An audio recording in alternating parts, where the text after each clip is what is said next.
खूनी झील। एक बार की बात है, एक जंगल में एक झील थी जो खूनी झील के नाम से प्रसिद्ध थी। शाम के बाद कोई भी उस झील में पानी पीने के लिए जाता तो वापस नहीं आता था। एक दिन चुन्नू हिरण उस जंगल में रहने के लिए आया। उसकी मुलाकात जंगल में जग्गू बंदर से हुई। जग्गू बंदर ने चुन्नू हिरण को जंगल के बारे में सब बताया, लेकिन उस झील के बारे में बताना भूल गया। जग्गू बंदर ने दूसरे दिन चुन्नू हिरण को जंगल के सभी जानवरों से मिलाया। जंगल में चुन्नू हिरण का सबसे अच्छा दोस्त एक चीकू खरगोश बन गया। चुन्नू हिरण को जब भी प्यास लगती थी तो वह उस झील में पानी पीने जाता था। वह शाम को भी उसमें पानी पीने जाता था। एक शाम को वह उसी झील में पानी पीने गया तो उसने उसमें बड़ी तेजी से अपनी ओर आता हुआ एक मगरमच्छ देख लिया। उसे देखकर वही बड़ी तेजी से जंगल की तरफ भागने लगा। रास्ते में उसको जग्गू बंदर मिल गया। जग्गू ने चुन्नू हिरण से इतनी तेजी से भागने का कारण पूछा। चुन्नू हिरण ने उसको सारी बात बताई। जग्गू बंदर ने कहा कि मैं तुमको बताना भूल गया था कि वह एक खूनी झील है जिसमें जो भी शाम के बाद जाता है वह वापस नहीं आता। लेकिन उस झील में मगरमच्छ क्या कर रहा है उसे तो हमने कभी नहीं देखा। इसका मतलब वह मगरमच्छ ही सभी जानवरों को खाता है जो भी शाम के बाद उस झील में पानी पीने जाता है। अगले दिन जग्गू बंदर जंगल के सभी जानवरों को लेकर उस झील में गया।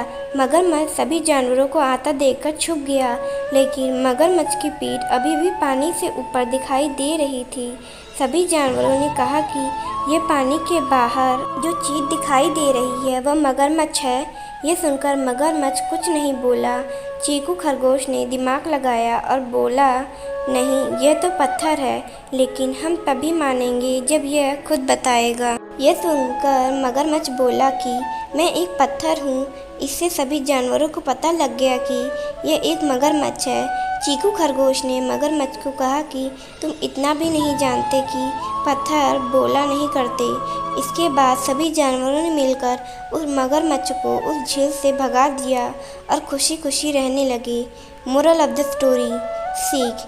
इस कहानी में हमें यह सीख मिलती है कि यदि हम किसी भी मुसीबत का सामना बिना घबराए मिलकर करते हैं तो उससे छुटकारा पा सकते हैं। डरपोक पत्थर।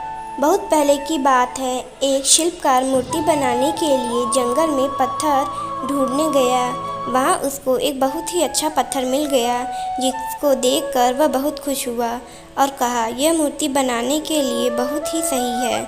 जब वह आ रहा था तो उसको एक और पत्थर मिला। उसने उस पत्थर को भी अपने साथ ले लिया। घर जाकर उसने पत्थर को उठाकर अपने औजारों से उस पर कारीगरी करनी शुरू कर दिया। औजारों की चोट जब पत्थर पर हुई तो वह पत्थर बोलने लगा कि मुझको छोड़ दो, इससे मुझे बहुत दर्द हो रहा है। अगर तुम मुझ पर चोट करोगे तो मैं बिखर कर अलग हो जाऊंगा। तुम किसी और पत्थर पर मूर्ति बना लो। पत्थर की बात सुनकर शिल्पकार को दया आ गई। उसने पत्थर को छोड़ दिया और दूसरे पत्थर को लेकर मूर्ति बनाने लगा। वह पत्थर कुछ नहीं बोला। कुछ समय में शिल्पकार ने उस पत्थर से बहुत अच्छी भगवान की मूर्ति बना दी। गांव के लोग मूर्ति बनाने के बाद उसको लेने आए। उन्होंने सोचा कि हमें नारियल फोड़ने के लिए एक और पत्थर की ज़रूरत होगी। उन्होंने वहाँ रखे पहले पत्थर को भी अपने साथ ले लिया। मूर्ति को ले जाकर उन्होंने मंदिर में सजा दिया और उसके सामने उसी पत्थर को रख दिया। अब जब भी कोई व्यक्ति मंदिर में दर्शन करने आता तो मूर्ति को फूलों से पूजा करता, दूध से स्नान कराता और उस पत्थर पर नारियल फोड़ता था। जब लोग उस पत्थर पर नारियल फोड़ते तो बहुत परेशान होता, उसको दर्द होता और वह चिल्लाता, लेकिन कोई उसको सुनने वाला नहीं था। उस पत्थर ने मूर्ति बने पत्थर से बात करी और कहा कि तुम तो बड़े मज़े से हो, लोग तो तुम्हारी पूजा करते हैं, तुमको दूध से स्नान कराते हैं और लड्डुओं का प्रसाद चढ़ाते हैं, लेकिन मेरी तो किस्मत ही ख़राब है, मुझ पर लोग नारियल फोड़कर जाते हैं। इस पर मूर्ति बने पत्थर कहा कि जब शिल्पकार तुम पर कारीगरी कर रहा था, यदि तुम उस समय उसको नहीं रोकते तो आज मेरी जगह तुम होते। लेकिन तुमने आसान रास्ता चुना, इसलिए अभी तुम दुख उठा रहे हो। उस पत्थर को मूर्ति बने पत्थर की बात समझ आ गई थी। उसने कहा कि अब से मैं कभी कोई शिकायत नहीं करूँगा। इसके बाद लोग आकर उस पर नारियल फोड़ते। नारियल टूटने से उस पर भी नारियल का पानी गिरता और अब लोग मूर्ति को प्रसाद का भोग लगाकर उस पत्थर पर रखने लगे। मोरल ऑफ द स्टोरी, सीख, हमें कभी भी कठिन परिस्थितियों से घबराना नहीं चाहिए। खजाने की खोज। एक गांव में एक रामलाल नाम का एक किसान अपनी पत्नी और 4 लड़कों के साथ रहता था। रामलाल खेतों में मेहनत करके अपने परिवार का पेट पालता था, लेकिन उसके चारों लड़के आलसी थे, जो गांव में वैसे ही इधर उधर घूमते रहते थे। एक दिन रामलाल ने अपनी पत्नी से कहा कि अभी तो मैं खेतों में काम कर रहा हूँ, लेकिन मेरे बाद इन लड़कों का क्या होगा? इन्होंने तो कभी मेहनत भी नहीं करी, ये तो कभी खेत में भी नहीं गए। रामलाल की पत्नी ने कहा कि धीरे धीरे ये भी काम करने लगेंगे। समय बीतता गया और रामलाल के लड़के कोई काम नहीं करते थे। एक बार रामलाल बहुत बीमार पड़ गया। वह काफ़ी दिनों तक बीमार ही रहा। उसने अपनी पत्नी को कहा कि वह चारों लड़कों को बुला कर लाए। उसकी पत्नी चारों लड़कों को बुला कर लाई। रामलाल ने कहा, लगता है कि अब मैं ज़्यादा दिनों तक जिंदा नहीं रहूँगा। रामलाल को चिंता भी थी कि उसके जाने के बाद उसके बेटों का क्या होगा, इसलिए उसने कहा, बेटो, मैंने अपने जीवन में जो भी कुछ कमाया है वह खजाना अपने खेतों के नीचे दबा रखा है। मेरे बाद तुम उसमें से खजाना निकाल कर आपस में बांट लेना। यह बात सुनकर चारों लड़के खुश हो गए। कुछ समय बाद रामलाल की मृत्यु हो गई। रामलाल की मृत्यु के कुछ दिनों बाद उसके लड़के खेत में दबा खजाना निकालने गए। उन्होंने सुबह से लेकर शाम तक सारा खेत खोद दिया, लेकिन उनको कोई भी खजाना नजर नहीं आया। लड़के घर आकर अपनी माँ से बोले, माँ, पिताजी ने हमसे झूठ बोला था, उस खेत में हमें कोई खजाना नहीं मिला। उसकी माँ ने बताया कि तुम्हारे पिताजी ने जीवन में यही घर और खेत ही कमाया है, लेकिन अब तुमने खेत खोद ही दिया है तो बीज बो दो। इसके बाद लड़कों ने बीज बोए और माँ के कहने अनुसार उसमें पानी देते गए। कुछ समय बाद फसल पक कर तैयार हो गई, जिसको बेचकर लड़कों को अच्छा मुनाफा हुआ, जिसे लेकर वह अपनी माँ के पास पहुँचे। माँ ने कहा कि तुम्हारी मेहनत ही असली खजाना है, यही तुम्हारे पिता तुमको समझाना चाहते थे। मोरल ऑफ द स्टोरी, सीख, हमें आलस्य को त्याग कर मेहनत करना चाहिए। मेहनत ही इंसान की असली दौलत है। मेहनत का फल। एक गांव में 2 मित्र नकुल और सोहन रहते थे। नकुल बहुत धार्मिक था और भगवान को बहुत मानता था, जबकि सोहन बहुत मेहनती था। एक बार दोनों ने मिलकर 1 बीघा ज़मीन खरीदी, जिससे वह बहुत फसल उगा कर अपना घर बनाना चाहते थे। सोहन तो खेत में बहुत मेहनत करता, लेकिन नकुल कुछ काम नहीं करता, बल्कि मंदिर में जाकर भगवान से अच्छी फसल के लिए प्रार्थना करता था। इसी तरह समय बीतता गया। कुछ समय बाद खेत की फसल पक कर तैयार हो गई, जिसको दोनों ने बाजार ले जाकर बेच दिया और उसको अच्छा पैसा मिला। घर आकर सोहन ने नकुल को कहा कि इस धन का ज़्यादा हिस्सा मुझे मिलेगा, क्योंकि मैंने खेत में ज़्यादा मेहनत की है।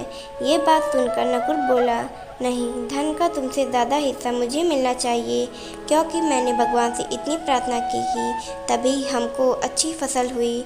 भगवान के बिना कुछ संभव नहीं। जब वह दोनों इस बात को आपस में नहीं सुलझा सके तो धन के बंटवारे के लिए दोनों गांव के मुखिया के पास पहुँचे। मुखिया ने दोनों की सारी बात सुनकर उन दोनों को एक बोरा चावल का दिया, जिसमें कंकड़ मिले हुए थे। मुखिया ने कहा कि कल सुबह तक तुम दोनों को इसमें से चावल और कंकड़ अलग करके लाने हैं, तब मैं निर्णय करूंगा कि इस धन का ज़्यादा हिस्सा किसको मिलना चाहिए। दोनों चावल की बोरी लेकर अपने घर चले गए। सोहन ने रात भर जाकर चावल और कंकड़ को अलग किया, लेकिन नकुल चावल की बोरी को लेकर मंदिर में गया और भगवान से चावल से कंकड़ अलग करने की प्रार्थना की। अगले दिन सुबह सोहन जितने चावल और कंकड़ अलग कर सका उसको ले जाकर मुखिया के पास गया। जिसे देखकर मुखिया खुश हुए। नकुल वैसी ही वैसी बोरी लेकर जाकर मुखिया के पास गया। मुखिया ने नकुल को कहा कि दिखाओ तुमने कितने चावल साफ किए हैं। नकुल ने कहा कि मुझे भगवान पर पूरा भरोसा है कि सारे चावल साफ हो गए होंगे। जब बोरी को खोला गया तो चावल और कंकड़ वैसे के वैसे ही थे। जमींदार ने नकुल को कहा कि भगवान भी तभी सहायता करते हैं जब तुम मेहनत करते हो। जमींदार ने धन का ज़्यादा हिस्सा सोहन को दिया। इसके बाद नकुल भी सोहन की तरह खेत में मेहनत करने लगा और अब की बार उसकी फसल पहले से भी अच्छी हुई।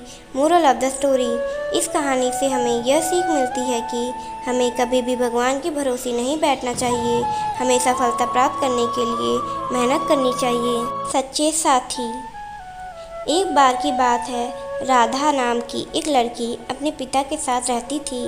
उसकी माँ बचपन में ही गुजर गई थी। वह अपने घर का काम करती, फिर कॉलेज जाती थी। कॉलेज जाते समय वह रोज रास्ते में एक जगह पक्षियों को दाना डालती थी।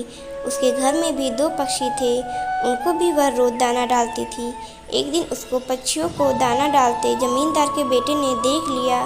उसने अपने पिता से जाकर राधा से शादी करने की इच्छा जताई। जमींदार ने राधा के पिता से बात करके अपने बेटी की शादी राधा से करा दी। राधा अपने साथ घर के पिंजरे के 2 पक्षी भी लेकर ससुराल आ गई। वह उन पक्षियों को रोज दाना डालती थी। राधा की सास को ये बिल्कुल भी पसंद नहीं था। वह उन पक्षियों को परेशान करती थी। वह उनका दाना पानी ज़मीन में फेंक देती थी।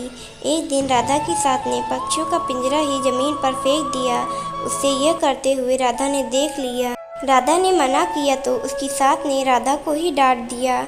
इस सब बातों से राधा परेशान रहने लगी। एक दिन राधा के पिता ने परेशानी का कारण पूछा तो उसने सारी बात बता दी। उसके पति ने राधा को पक्षियों की भलाई के लिए उसको पार्क में छोड़ने की सलाह दी।